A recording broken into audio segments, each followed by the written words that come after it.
Today on Revolution Against Evolution, we have a couple of guests that are from a trip that we took 20 years ago in South Africa. I want to welcome Koos van der Westhuyzen and Hennie Mouton.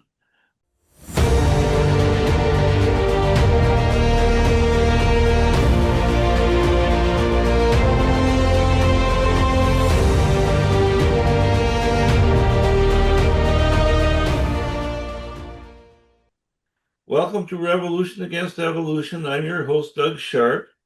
Your co-host Rich Geer here as well, and I'm very excited to see Hennie and Koos after all these years, Doug. It's going to be exciting to let's take a trip down memory lane here. So Yes, it was in 2005 when we went to South Africa and joined, well, Joshua Gilbert from Durban invited us to come, and he arranged for us to stay with Hennie at that time, and he lived in Centurion, which is between Johannesburg and Pretoria.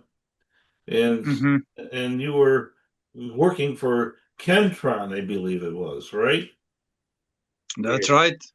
boy, Doug, you are good about this stuff. I'm terrible. I can't remember. I don't think I can remember 5 minutes ago, and you remember 20 years ago. This is great, So anyway, but now you're retired, right? I'm now retired. Yes, yes. I'm now retired, and I now live in close to Cape Town in a small town called Hermanus. And Koos is now living in Abu Dhabi in the UAE, and I guess he's doing electronics engineering there. And so, wasn't Kentron a rocket place? What were they manufacturing there? Yes, missiles. That is what Kentron manufactured, and some other weapon systems as well in those days. Yes. The name has since changed. It's not called Kentron anymore, but it still does exist. It exists still. It got sold, and now it's doing some of the similar things, correct? Yes. But we've been to South Africa twice, and the second time was in 2012, and we probably won't get into what we did at that particular time. But one of the things that we did was we took the trip to Kruger National Park. Now, as I recall, there is a freeway that goes from Centurion. You have to cross the Drakensberg, and you have to drive on the wrong side of the road because that's the way everything's done in South Africa. Well, that's from our perspective, Doug. Remember, we're the foreigners over there. Remember that. And so, anyway, that was an experience. I got all disoriented because everything was backwards.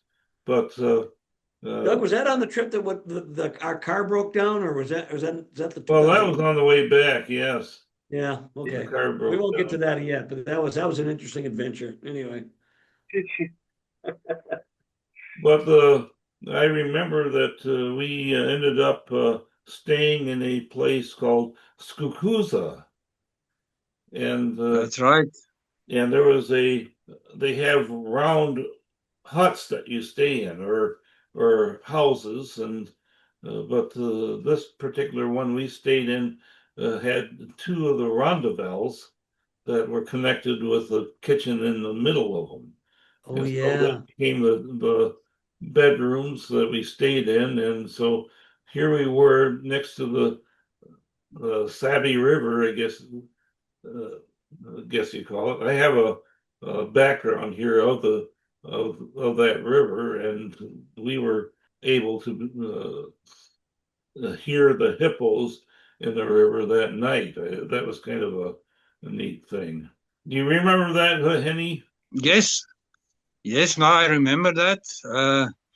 Now and we saw some animals, luckily too, and you almost got caught by lions because you got out of the combi where you shouldn't have. But I remember that, yes.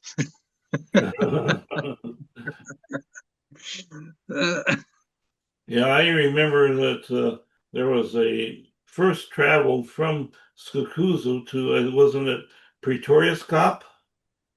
Yeah, that's close by, yes. That takes you along the Sabi River, and I remember we stopped at a uh, rest stop where they served lunch, but somebody's lunch got stolen by some monkeys. Oh Yeah, yeah. And there was a nice fat crocodile in the river. oh yes. See, we're not used to any of that stuff except in zoos. That's the way it is, you know. Yeah. But what I remember, I don't was this on this trip, Doug, or was it? I don't. It was in our adventure in South Africa. But Koos, I remember you suckered us pretty good one time, and you said we saw these impalas out there, and you said, "Oh, those are very rare." And I'm photographing one impala after another, and we finally got clued you were suckering us pretty good. And wait, these are not uncommon; they're everywhere. They're like our deer here, and I got 20 of them on my property right here. They're like everywhere. Oh man, you got me good on that one, Koos. You really did. Well, Henny was just telling me that it was his idea. Was it your idea? Oh, I should have known, Annie. It would have been you would have been put up. You would have. I thought it was Koos that said that. I can't remember. All I know is we were taking pictures every 5 seconds. Oh, look at this, another one. Wait, there's another one. Wait, there's a whole bunch of them. These aren't rare. But then we came across something called a wild dog, and those are pretty uncommon, apparently. Those we saw one. I Yeah. can't remember. It was kind of in the distance, but it was there, and we got a picture of it. And I don't know whether Doug, whether you still any have on that video, but because dogs to us is nothing. We had wild dog, we didn't know, but that's kind of an unusual or rare. You don't see too many of those, or there not that many of them down there. But so we were I wasn't quite sure if you were telling me the truth at that time, but you were. Now, Yeah, no, regarding the wild dogs, yes, there are quite a number of them, but it's not so easy to find them. Is that what it is? So one is lucky when you do find them, yes.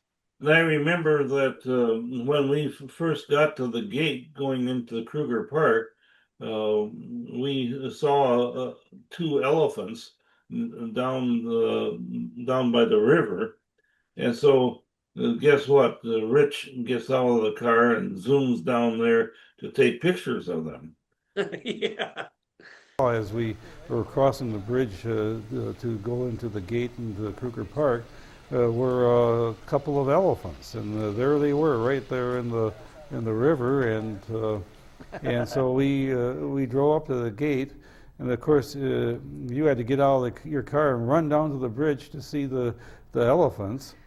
Yeah, well, I wasn't running. I was kind of leisurely making my way over there. Well, you made your way over there, Pretty but good. faster than what I wanted Yeah, to do. that's true. He was behind me. And when I got to the point where I saw I was filming the elephants too, but when I saw the one elephant turn around and look at me, and I saw there was about 100 yards between me and the elephant and about 300 yards between me and the car, I said, if the elephant decides to be belligerent, I'm in real trouble here. I was closer to him than you were. Yeah.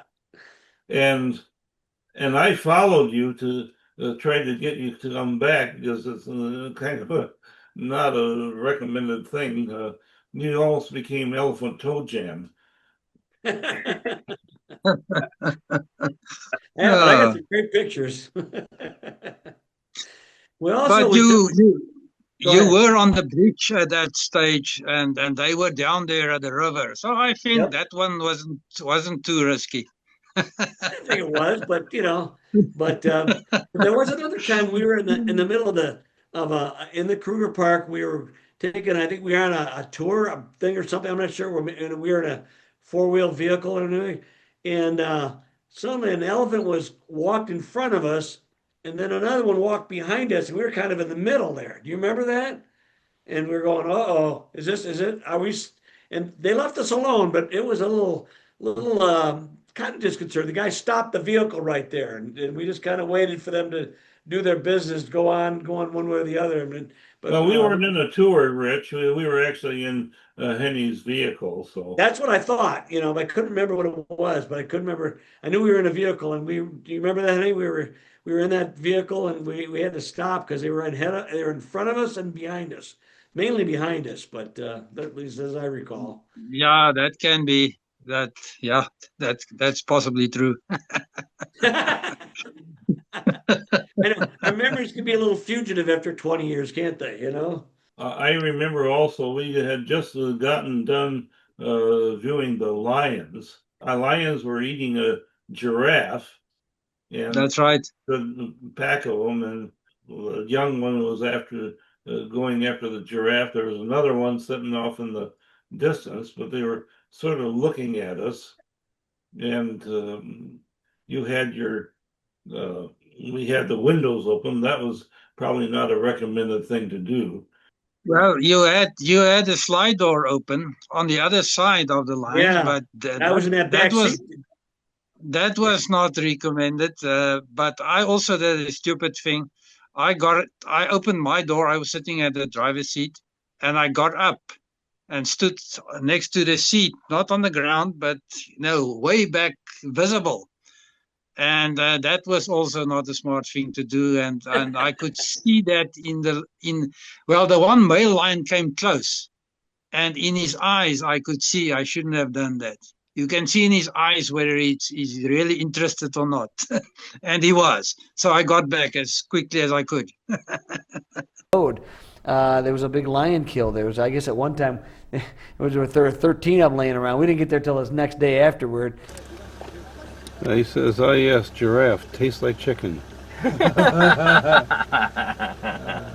I remember what was the time? Was that the time where there were two little ones in the back? Was there were your kids there were two kids in the back seat?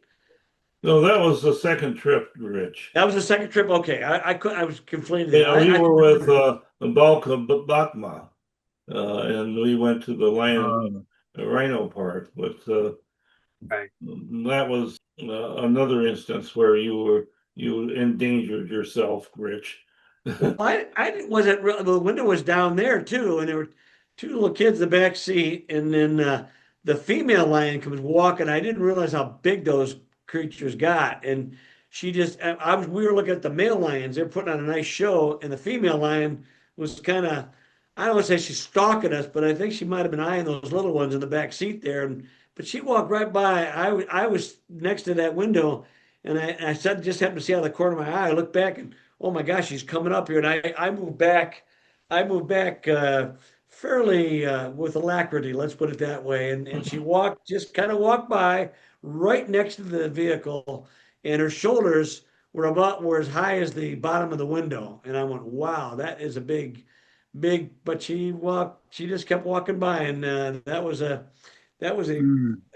close brush with something that was, because that was that same, I think that first year we talked about, there was a couple of it. I don't know whether I think it was a real story, but as far as I know, there were two women that were there, and it shows that Americans aren't the only dummies in the world. They had a woman, their mom and her daughter, and they got out to pet the pretty kitties, and they got eaten. And that was in Kruger National Park. And I went, what the heck?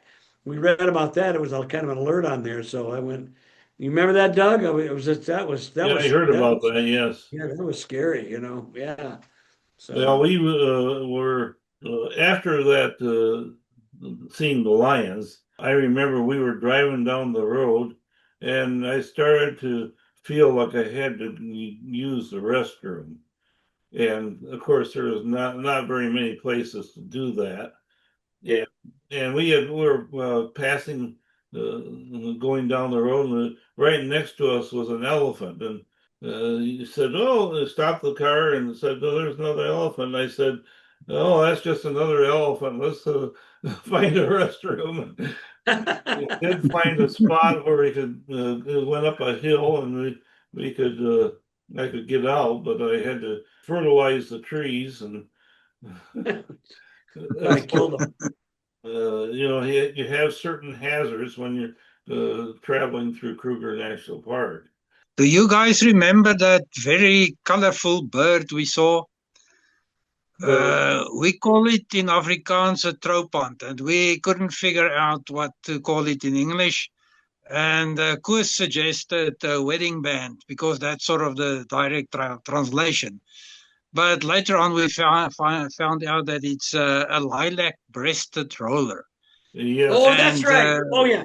Oh yeah. you We love remember the way that you one? say that. And Rich could pronounce the R's very well, but Doug couldn't. No, I could not roll my R's. The lilac breast roller. Press the roller. How do you say? Yeah. What was it?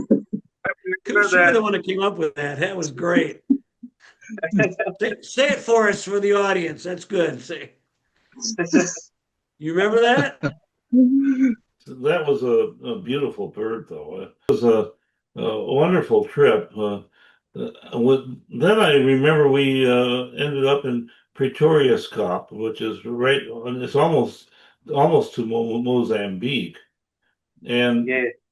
and there was a nice pond that we stopped by, and we could see all the hippos. And there was a whole bunch of hippos that were in that spot, and then we started seeing crocodiles, Yeah. and there were just a whole bunch of crocodiles, and there was warthogs.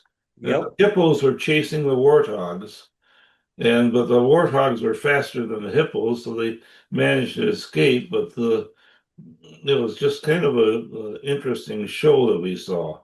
Those hippos, I believe, are one of the most dangerous animals in the world because they can they can chomp a man in half with those big teeth that they have. Yeah, no, they are dangerous. Yes. Is it because of their temperament? I know they're big and stuff like that. Is it because of their temperament or just are they aggressive? I never can really remember that, but I was always surprised because we're raised at Walt Disney where you have the dancing hippos and with the in the tutus with the dancing with the alligators and Fantasia and things like that. And you think of hippos as this nice these nice gentle creatures, but they're pretty aggressive though, aren't they? Yeah, it is because of their temperature or temperament, not temperature. Temperament, yes, because they don't eat meat. They eat plants, but they don't like other moving things most of the time. So they tend to chase them away. I didn't realize. I mean, Yeah, they're big animals, but they are really big, and that's right. Yeah. If they got you that get big between horn. a hippo and the water, you're probably dead. Yeah, Yes. yeah, you're toast. Yeah. It's Yeah. very powerful jaws. So, Hennie, would you say a person who eats only plants is also temperamental? Yeah. It can be. It can be. So the solution is easy.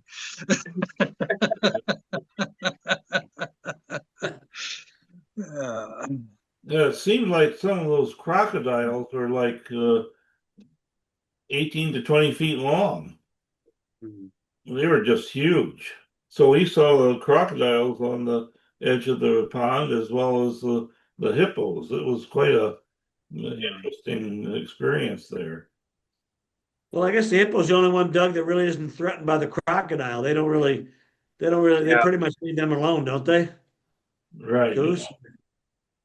Yeah, I don't think they are really enemies. I think there is some video footage of the two getting a disagreement, but that's not common. Yeah, because they seem to live side by side. At least when we went to the pond and went, wow, there they are. They seem to be together. Is that fairly common? Yeah. Okay. yeah, but the crocodiles can kill the small ones of the hippos. Oh. So the hippos must be careful when their offspring are still small Right. to take care of them. Yes. So yeah. Well, they're like pretty much most predators they're opportunistic and they'll take what they can get, and the small ones are easier. Yeah. They're not as wise, they're obviously not as big to be dangerous, and they're so they will go after them. Okay, so they're opportunistic. Yeah, or I don't know, the crocodiles, are they carrion eaters as well, or do they always go after live prey? Do you know? I don't know. I'm just not familiar with that. No, I think they would eat the dead things also. Yeah, they're opportunistic then, like most predators. They Yeah. they often take it alive and then they take it underwater and bury it under trunks Oh, or or roots or something, and then it's pretty much rotten, and then they eat yeah, it. That sort of. yeah. But yeah, That's truly aged meat. Okay, fine. All right. pretty bad, pretty bad. Yeah. The nice thing of crocodiles, of course, they keep on growing because they are reptiles uh, with age. So the bigger ones are really very much older than there's a big difference between a 5-year-old crocodile and a 15-year-old crocodile. And that's, of course, the same with dinosaurs. They also Yeah. kept growing with age. Yeah. And so if you have a dinosaur that's 900 years old, like the Bible talked about before the flood, that would be a possible explanation for why they were so large. Yes, that's right. Yeah. And so that's one argument that we have for why we don't see dinosaurs today is because the environment's different and we're not able to see them grow to a great age like they did before the flood. Mm. The environment before the flood was much more conducive for those species to exist.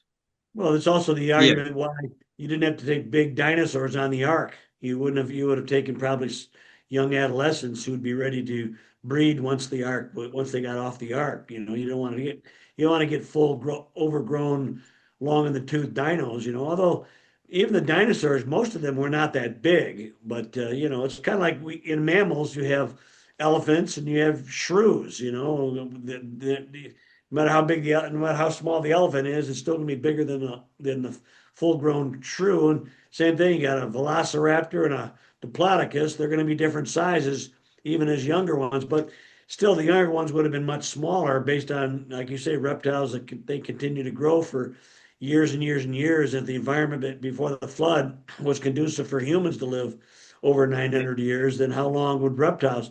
We still get what reptiles today, like turtles, Doug. They'll Yeah. live like 150 years. So some reptiles really lived a long time. And I imagine Mm. some of the dinosaurs probably could have lived even longer than, maybe they lived 1,000 years, who knows, or 1,500 years. I don't. There's no way to know, but it explains why some of the bigger ones really got big. You know, but a lot Yeah. of them are small. A lot of them were very small. So just Mm. one question talking about the Ark. Have you been to the Ark in Kentucky? Yes, in fact, I'm going down there the end of this month. I've been down there probably 20 times. My son works for them. Really? Yeah, he's a What? project manager for Answers in Genesis. Yeah, I've got to meet Ken Him many times. Yeah, he's a good guy. Good to talk with him. And Doug and I actually had him on one of our earlier shows, right, Doug? Yeah. Now I'm going down there too. Is this on the 20th that you're going down there? I'm going on the 25th. Okay. So Cookie and I have been invited down for a behind the scenes tour there. Yeah, you mentioned that. Yeah, yeah. So anyway, that will be a lot of fun. But yes, the Ark Encounter is an excellent theme park that the creationists had put together, and as well as the Creation Museum. Well, Hennie and Koos, if you ever get over to the States, you got a place to stay, and we'll take you down there if you want to go see it, because my son will get us tickets down there. So if you ever come over to the States, let me know. Are you No, still, great. Thanks. Rich? Are you still in Lansing? Okemos, yeah, but right outside of Lansing, yes. Okay. I've been here since 2011, and I was in another place in East Lansing, which is right next door to Okemos, since 2005, I think. So yeah, or 2000, yeah, been there. How far is Kentucky from you? It's about 4 hours. It's a Oh, nice, it's not that. No, it's not that bad at all. As I say, I'm driving down there at the end of this month, going down there for 4 days to visit down there. Yep. I got a friend who has never been there and he wanted to go see it. Yeah, yeah, I would love to see it. Oh yeah. My favorite thing are the sculptures of the dinosaurs in the cages. I love that. As an art guy, I love the models Yeah, they make. They're really, really, really great. And I love the concepts of what do the animals look like on the ark? Were they the same as the ones we did take today? Pretty much most people think not totally like that. They would have been much more genetically rich, shall we say it? Much more, but much different in a lot of respects. So it's always fun to see some of the speculative things, and you have to admit that's what it is. It's speculation, but reasonable speculation. Is what some of the animals would have looked like. So it was really, Hmm. really. That's my favorite thing. When I go there. and what I remember from your trip is the evenings sitting next to the fire, the long talks, creation talks that we had. Oh yeah, That seemed to go on and on. It was so wonderful. thank you. And I remember you cooking ostrich on the braai, and we were enjoying those wonderful biscuits that you put on the braai, and we had chutney and cheese, I believe, was on that. And, we were served up some pretty nice meals. Breakfast, it comes from the days when our forefathers had to travel inland by ox wagon and they needed some food that will stay fresh for long times in the heat. And it's basically all dried food. It's dried meat and it is a baked biscuit which you call a rusk. It's also dry and you dip it in your coffee and you eat it with the dried meat. I remember the meals that Hennie served us, and they were wonderful as well. You the folks who use a lot of curry uh, in your dishes. It was just a wonderful time that we had 20 years ago. I can't believe it. I can't believe Yes, it either. and I remember the prophetic words of Rich. You stayed over, I think, two nights or so at my house in Pretoria in the flat outside. Yeah. Yeah. Oh yeah. Yes, and so my wife cooked for us as well. And one day Rich said to me, "You know what? You married way above your class." Oh. And that that is still true.